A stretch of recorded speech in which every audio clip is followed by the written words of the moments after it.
Hey everybody, it's Jason from the Texas Gun Vault, and once again I'm coming to you with another range report, and today's range report is on a really interesting pistol.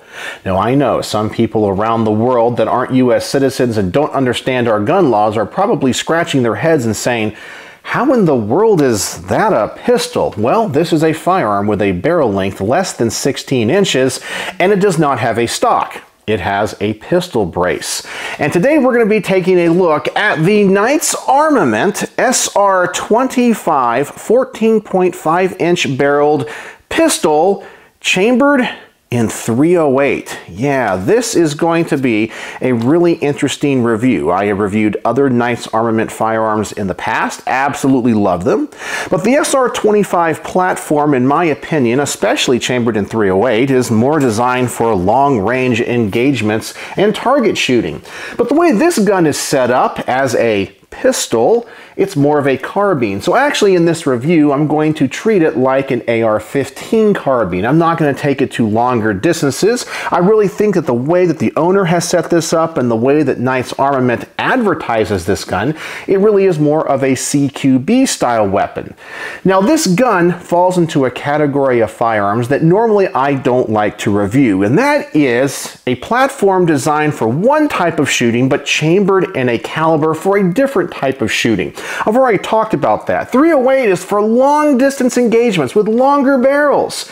And often when I review guns that are chambered in very powerful calibers for what they are, I will always say, well, it might be a little bit of overkill for what the gun is designed to do. But I always get the people in the comments section that say, that's the smallest caliber I would ever use, and they talk about how macho and big they are and how much of a wuss I am. So no doubt I will get a little bit of that in the comments section. But when it comes to a gun like this, chambered in .308 with such a short barrel and a pistol brace, I'm not really sure what my opinions are going to be on this, because I do love Knight's Armament firearms. I've loved every SR-25 I have ever reviewed, just nothing like this. So before we get this gun to the range and talk about the things that I like and don't like, as always, I want to thank the people that make these videos possible. First and foremost is the owner of this really cool firearm. His name is D. You've heard me talk about him in the past, and he has an amazing collection, and he has lent this fine firearm to the channel for review. So thank you so much, D. I always want to thank my Patreon supporters, because through their monthly donations and support, they help keep the lights on around here, and I couldn't do it without them. And if you guys want to join my Patreon for as little as $1 a month, there will be a link in the description below. And as always, I want to thank my primary sponsor, who always provides the ammunition for these range reports, thus making them financially feasible for me, my good friend Mark from Brownworks. And guns like this Knight's Armament SR-25 are definitely expensive and high-end guns. And if you're watching this review, you probably have a few expensive and high-end pistols yourself.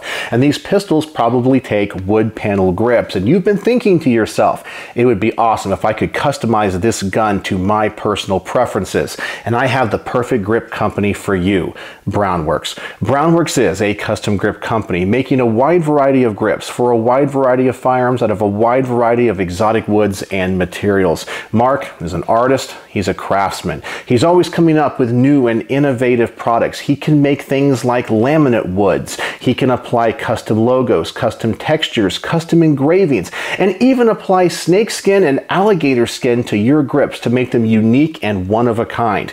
Anything you can imagine, Mark can make. So I'm going to put a link to his website in the comments section below, as well as a coupon code for 10% off your first order. And I'm going to ask you guys to go over to his website and see everything he has to offer. And if you don't find what you're looking for, I guarantee you he can make it. So make sure to contact Mark, and when you do, please tell him the Texas Gun Vault sent you. Alright, so once again, let's talk about this gun and what we're looking at today on the workbench. It's the Knight's Armament SR-25 14.5 inch barreled pistol chambered in .308. This gun kind of reminds me of the Springfield Armory M1A Tanker, a gun that really is designed to have a longer barrel, but is designed maybe for CQB engagements just with a full-powered rifle caliber. Now this gun is also outfitted with the MAMS or MAMS muzzle brake. Now, of course, 308 in such a small package is going to be really loud, but this is a brake, and that stands for the multi-axis muzzle stability device. And it's also a QD device for many of the Knight's Armament suppressors. So I'm not really a big fan of muzzle brakes in general, but on a 308 of this barrel length, this might be really, really loud. So before we get this thing to the range, I always want to talk about the things that I like and don't like. And let's talk about the things I like first. And first off, it's a Knight's Armament. Everyone knows Knight's Armament. It's like the Rolex or the Gucci of the gun world. Now, it might not be everyone's cup of tea, but everyone has to admit that when it comes to certain firearm brand names, Knight's Armament is just at the top. And they might not make the prettiest guns. They might not make the best guns, but they sell their guns at a premium. And there are people out there that are collectors and will buy up every single one of them, regardless of how much they cost or what they are. And because of that, they just have this stellar reputation. There's something about them that everybody wants to have and everybody desires them.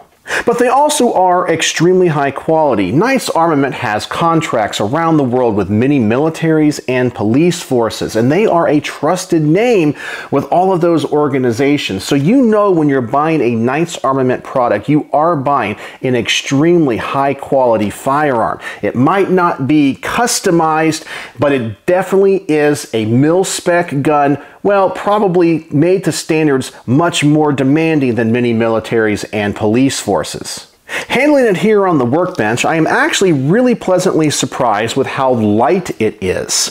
Normally when it comes to 308 style firearms or calibered firearms, they can be kind of bulky and heavy, and the SR-25 platform does utilize some big old receivers, and it has to because this is a very powerful cartridge. But I'm really impressed with how light and balanced this is. It does have that shorter barrel, and I really feel like, yeah, it is heavier than your standard AR-15, but not by much. So if you are going to want to have a CQB style gun chambered in 308, that would be a huge advantage to have something that's pretty maneuverable and pretty light and balanced. Now, because this is a pistol, it does have a pistol brace on it, but I have to say Knight's Armament has done a good job when it comes to the length of pull. Now, I know you're thinking it's a pistol brace. This is designed to have your hand go through it. But here in the United States, you can use this device wrong and put it against your shoulder. So although it is not a stock, it is not designed to be a stock, if it accidentally happens to be shot the wrong way and you put it against your shoulder, it is completely legal. And normally when it comes to these pistols, I always find the length of pull is a little bit too short, but here we get tons of adjustments. And you can actually see from the back of the brace to the front of the trigger is pretty long. And I'm 6 foot tall, and this is something that I really appreciate with some of these firearms. Now, the last thing about this gun that I think really stands out here on the workbench is the trigger. Knight's Armament makes great two-stage triggers for the SR-25 platform. Now, I know many people are going to say Geisley's are a little bit better, but the Knight's Armament stuff is really nice, and I think they come from the factory polished and finely tuned. So I'm going to go ahead and adjust the camera, and I'm going to pull out the Lyman trigger pull weight gauge, and I want to measure this trigger and see what it's all about. So let me do that now. Alright, so I've talked about how all of the other SR-25s that I have reviewed in the past have had outstanding triggers. I don't think Knight's Armament makes as nice of ones as Geisley, but I think they do a pretty darn good job for the application that these firearms are designed for. So I'm anxious to try to see what this one actually measures at. So let's go ahead and drop the magazine, ensure there is no ammunition in it. Then we'll turn the gun over to the other side. Let's pull the charging handle back, make sure there is no ammunition in the firearm. Looks like we are safe. So now let's go to the average, clear it out, and let's pull this trigger and see what it measures at. So our first pull, 5 pounds, 5.8 ounces.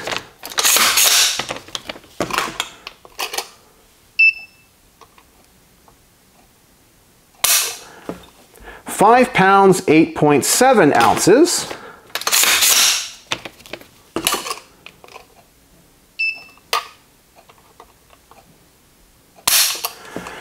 5 pounds, 7.9 ounces.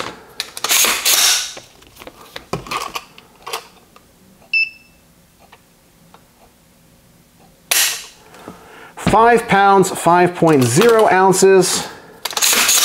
And finally,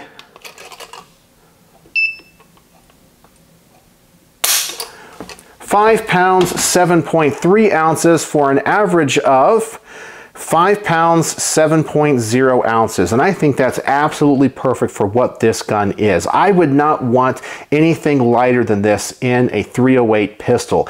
This is not a gun that's necessarily designed to be bench rest. It's not a gun that's a DMR. It's perfect for CQB. Anything lighter might be a little bit dangerous, and anything heavier I think would actually slow you down. So I find this to be very, very nice. And as I said, there's no grit in the take-up. I think Knights Armament does a really good job when it comes to their triggers. So that's what this trigger is all about. So let's get back to this range report, and now let's talk about a couple things about this gun that I might not like.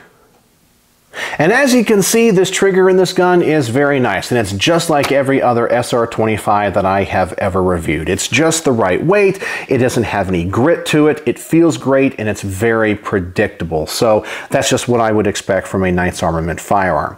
Alright, so now let's talk about two things about this gun that I'm not really a big fan of, and I think I've already alluded to both of them. The first one is the caliber. In my opinion, this gun is too small to be chambered in .308. If you have a gun of this size and you're going to be using it for CQB style shooting, just get one in .556 or .300 blackout. But I understand some people are going to want the biggest caliber they can put in their gun, and .308 might be it.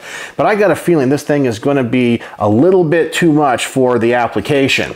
The other thing I don't like is this muzzle device. I've always been a big fan of flash hiders more than muzzle brakes. This gun is already going to have a really loud report, and putting a muzzle brake on it, I got a feeling I'm going to feel it at the range. But who knows? Maybe I'll be wrong. But those are really the only two things about this gun that give me any pause or concern. So speaking of the range, let's get this gun to the range. I really can't wait to shoot it and see what I think. And as I said, I'm going to review this like every other AR-15 carbine. So I'm going to start with the target only at 10 yards. I just want to make sure that this gun runs. I want to see what my initial thoughts and impressions are with it. I want to see what the recoil is all about, and I definitely want to see what the report on this gun is. So here we go. Let's load up one of these magazines, which only take 20 rounds. Let's go to the range, 10 yards, and let's just see what this firearm is all about.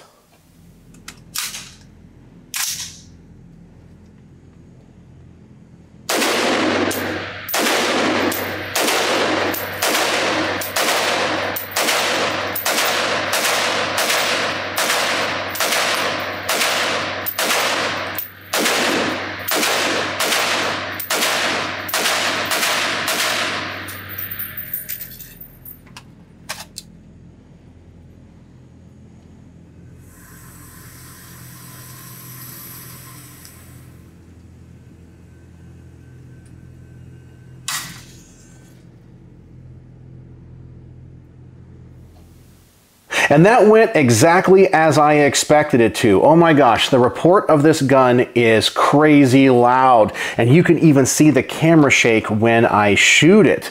Now, I think a lot of that has to do with the muzzle brake, but also I think the gun is a little bit overgassed. I know that when you have such a powerful rifle caliber in such a short barrel, and the gas block is about here, you don't have a lot of dwell time, you really have to open up that gas port, and I feel like this gun is overgassed. Not only do I smell it and I feel it behind the gun, but you can watch those casings being ejected at a very high velocity. And so I picked up a few of these at the range, and I discovered a couple of things.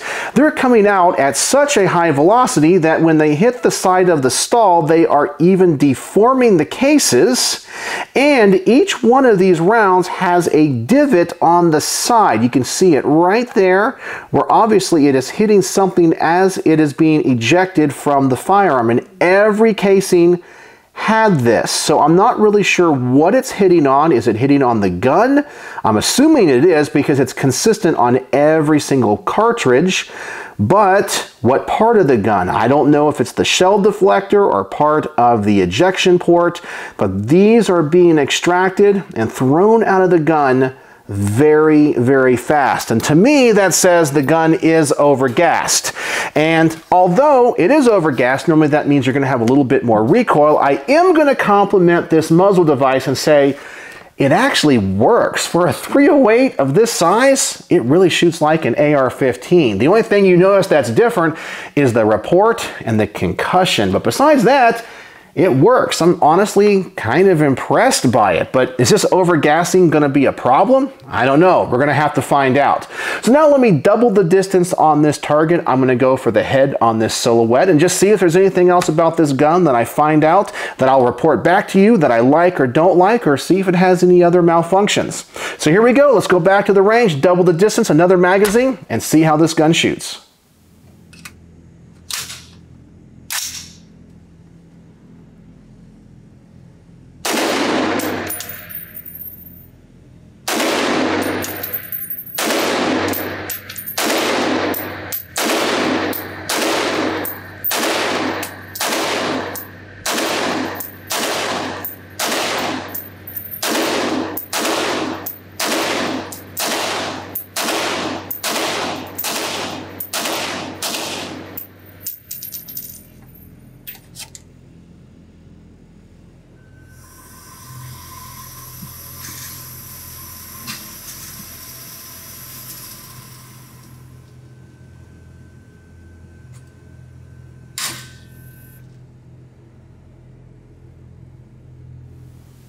And pretty much I have exactly the same comments as I did in the previous section. The only thing I do want to add, and it's going to be a compliment to this firearm, is how well balanced and light it is. I talked about how it's actually very low recoiling for a .308, but also coupling that with its balance and its weight, I'm very impressed. It's no more really to me than shooting a regular AR-15 chambered in 5.56. So if you want something a lot more powerful, well, this is the way to go, especially if you're looking for something very balanced and very light. I am very impressed with how shootable this firearm is. Alright, so the next test I want to do is the Benchrest test, and I know I'm only going to set this out at 25 yards. That's it. I know this firearm is capable of going out way beyond that, and every other SR-25 I have reviewed, I've shot out to at least 100 yards. However, the way this gun is set up with the shorter barrel, just an aim point, red dot, a pistol brace, I don't think many people are going to be going out into the field and using this as a DMR. This thing is designed for CQB, as I see it. So I'm just going to review this like I review every other AR-15 in 5.56. So here we go. Let's go back to the range, just 25 yards. So I'm expecting this group to be really, really tiny. And let's bench rest this and try to take the human element out of the equation and see how the gun performs.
And just like the other SR-25s that I have reviewed in the past, the accuracy of this gun is off the chart, making me look like a way better shot than I actually am. And I know, once again, this gun can be shot out to way further distances. And the base of this gun, the SR-25, is a platform designed for DMRs, or designated marksman's rifles.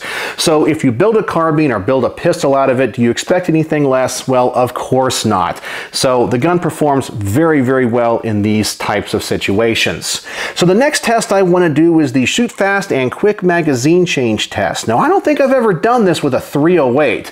Yeah, this is going to be a little bit harder than your standard 5.56 for a number of reasons. Obviously, we are in 308. The report of this weapon is so much louder, and these magazines being bigger are a little bit harder to change out. And I've noticed that on AR-10 style guns and SR-25 style guns. Maybe it's the size of the magazine, but the mags always seem to rub in those receivers a little bit more, and that extra friction always slows me down. But the manual of arms is the same as other AR-15s, which I can do this really fast with. So I'm really excited to see how fast I can shoot this gun, if the report of this weapon or the recoil of this weapon slows me down, and how I do with the magazines. So let's get back to the range and find out.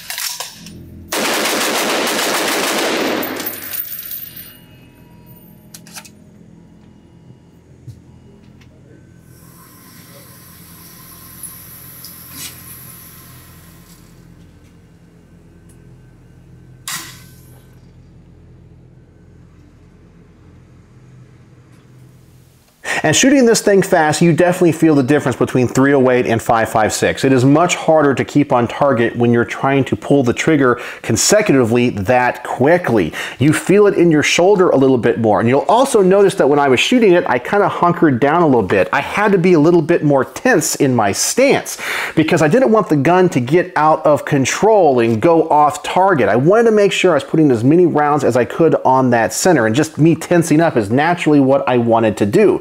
But I was also feeling the concussion of every one of those rounds. It was kind of a surreal experience.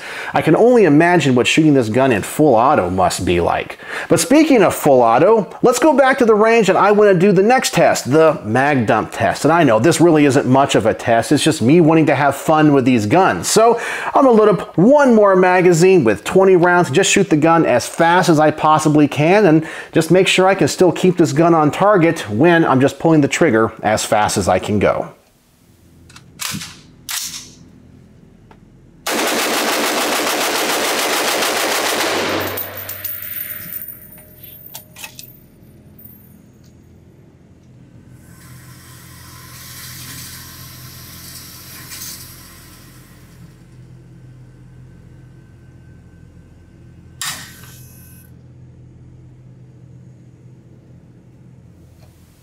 And I was actually impressed with how fast I could do that. It was a lot of fun, but it's not something that I'm going to want to do every day. Let me tell you, after shooting this gun at the range, my sinuses were completely cleared out. So I think I figured out a cure to a sinus infection. Man, the concussion, you just feel it in your face.